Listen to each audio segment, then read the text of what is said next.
Rio Ardiansyah, residivis kasus perampokan yang baru bebas pada Februari 2025 lalu, kembali ditangkap setelah menggelapkan motor milik temannya.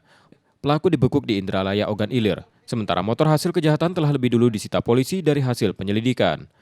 Dalam pemeriksaan, pelaku mengaku sempat menjual motor tersebut pada seorang penadah dan uangnya digunakan untuk judi online.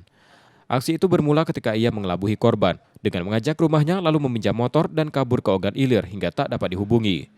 Pelaku tadi kita amankan di OI.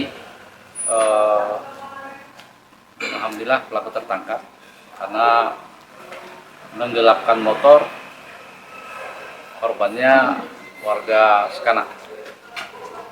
Kawannya dia pinjam motor dan dilarikan. Alhamdulillah pelaku dan barang bukti bisa kita amankan di daerah OI. Interogasi bahwa pelaku ini residivis, baru pulang dari menjalani 14 tahun perkara 365 dengan pembunuhan. Pelaku kini kembali menjalani proses hukum dan ditahan di Polsek Ilir Barat 2 Palembang.